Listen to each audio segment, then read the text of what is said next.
Pero pag try ni Sir Lawrence, Diyos ko po, nag-breakout ako.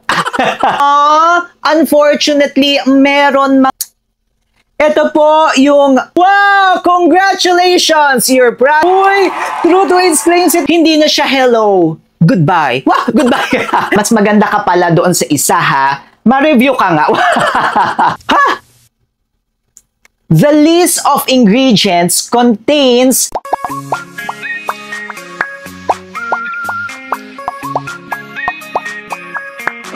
Hi mga kamukha!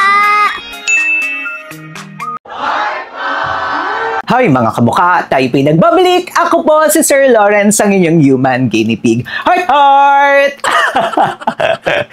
Nabiktima na nga rin ba kayo ng mga brand na ang kanilang mga kiniklaim ay pwede sa sensitive or acne-prone skin?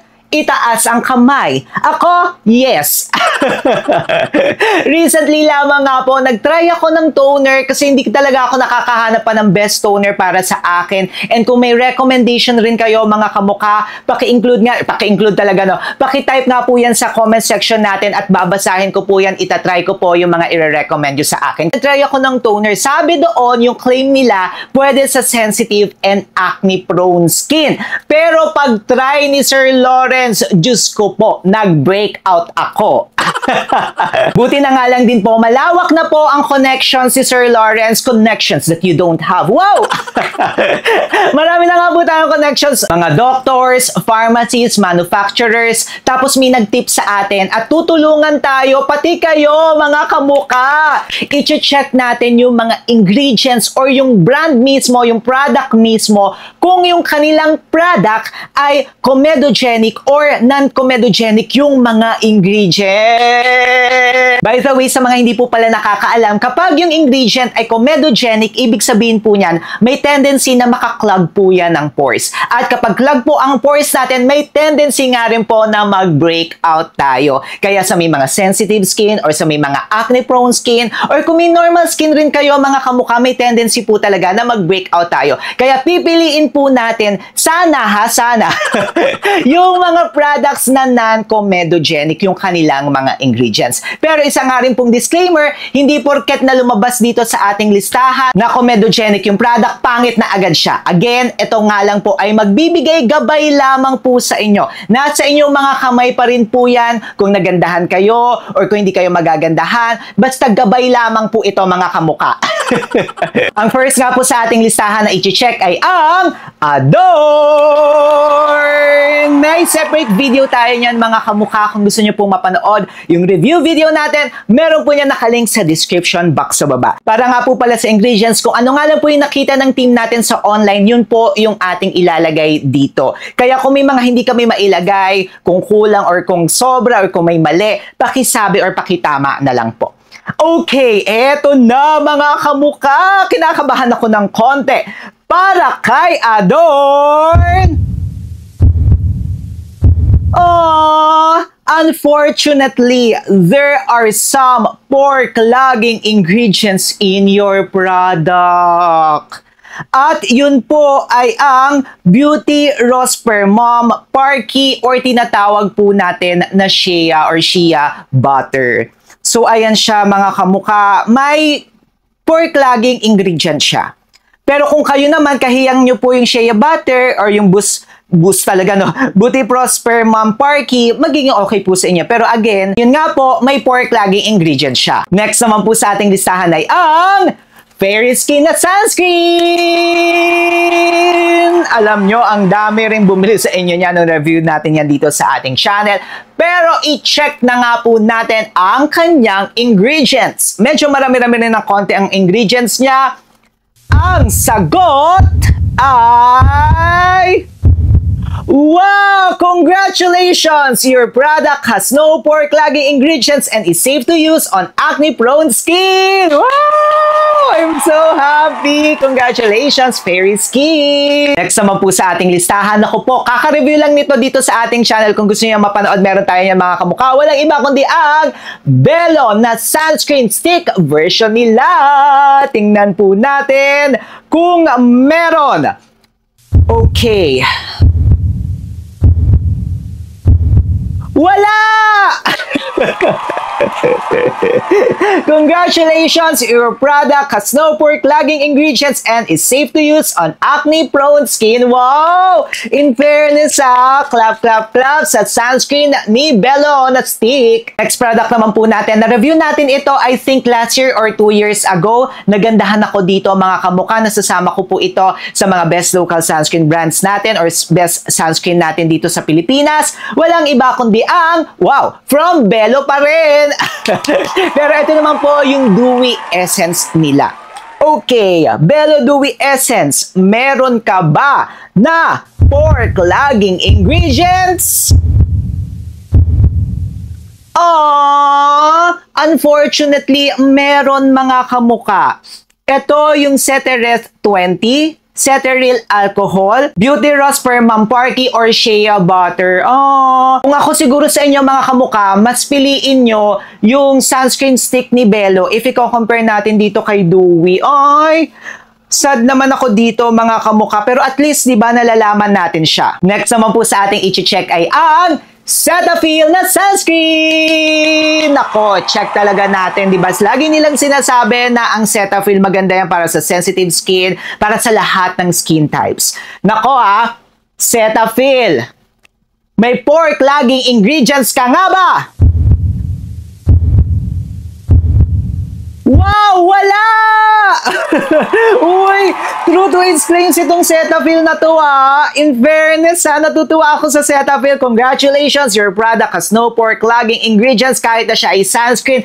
Oy, clap, clap, clap! Mukhang gusto kong magbalik ng Cetaphil Isunod na nga rin po natin sa ating listahan ng i-check kung may pork-lagging ingredient. Na-review na rin po natin ito dito sa ating channel, ang Pond's na Hyaluron Sunscreen! May pork-lagging ingredient ka nga rin ba, Pond's? Wala! Uy! Wala! Ang galing! Yung mga hindi ko ine-expect mga kamukha, nakakagulat to Wala siyang pork-lagging ingredients. Congratulations sa Pond's team! Next naman nga po natin i-check ay ang Hello Glow na sunscreen! Okay, may pork-lagging ingredient ka nga ba, Hello Glow? Hindi na siya hello. Goodbye. Wow, goodbye. Joke lang yun mga kamukha. Siyempre, nasa sa inyo pa rin po yan kung bibili kayo. Meron po siyang Sorbitan Olate. At ito nga pong Sorbitan Olate, according po dito sa ating pinag-checkan, ay pork-lagging ingredient siya mga kamukha. Nasa sa inyo na po yan if you still want to buy. Kami po ay nagiging gabay lamang. Okay, ang next naman nga po natin na i-check, kaka-review nga lang po natin ito videos ago. Ilang mga videos ago lang yan. Walang iba kundi ang Lux Organics na sunscreen stick! May pork-lagging ingredients ka nga ba, Lux Organics? Meron! Ito po yung lagi natin ito nakikita, si Beauty Rose per Mamparky or Shea Butter, and meron nga rin po siyang coconut oil na kapag ginamit nga po natin sa ating face, may tendency po na mag-plug ang ating pores. Ayan yon mga kamukha. Nasa sa inyo pa rin po yan if you want to use. Ako, nagandahan ako actually dito sa product na yan.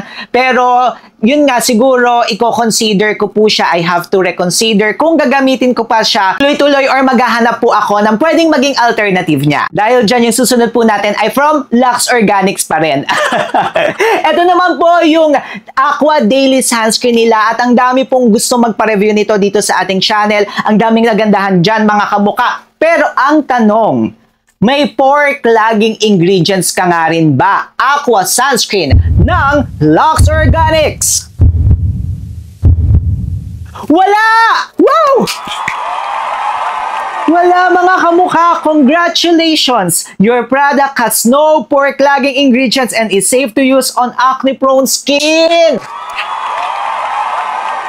In fairness mas maganda ka pala doon sa isa ma-review ka nga. Pero again mga kamukha, ayan, wala siyang pork-lagging ingredients. Kaya pala maraming nagagandaan dyan Clap, clap, clap! Next naman po na i-check natin ay ang YOU, YOME na Sunbrella Sunscreen. Okay. May pork laging ingredients ka nga ba? YOU? Oh, why, Delilah? Ay, ang dami ah. Ay, hindi naman. Parang paulit-ulit lang siya.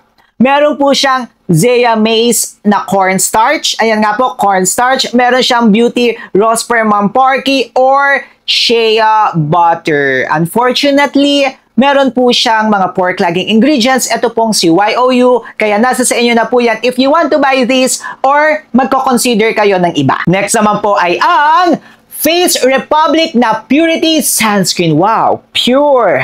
Purity. May pore clogging ingredients ka nga ba? Face Republic, ang daming gustong magpa-review rin ito dito sa ating channel, ha? The list of ingredients contains over 8 oils and extracts. It is not recommended to use this product while undergoing acne treatment. If you are in remission, use this product with caution and observe your skin's reaction. May mga paganon siya, no? So, marami pala siyang mga active ingredients, mga kamukha, na oils and also extract. Kung kayo po ay acne-prone skin, medyo ingat-ingat po tayo ng konti. Pero kung kayo rin po ay nasa remission or nagkakaroon kayo ulit ng acne, then you have to reconsider pa rin po. Pero kung hindi naman, ay, baka pwede po sa inyo to, mga kamuka. At least, medyo so-so siya. Nasa gitna siya, mga kamuka. Alam nyo, natuwa ako dito, mga kamuka. Ang daming mga revelations tayong mga nakita dito. Ang daming mga na-surprise. Na-surprise nga rin ba kayo? Or may mga gusto pa kayong ipa-check? Nako, aside sa sunscreen, mga skincare products, i-check naman natin yung mga kamukha. Mag-comment kayo sa baba, magkwentuhan tayo. Siyempre, kung umiinom ka nga rin ng glutathione at tinatanong mo kung pwede nga ba yung pagsabayan ng collagen and other vitamins, aba, may separate video tayo niyan. Eto yan, mga kamukha. Siyempre, mag-subscribe ka rin kay Sir Lawrence. Wait lang, gumalaw ka pa. Gumalaw! Paano ba yan, mga kamukha? Paano sa mukha ko? Click nyo na to!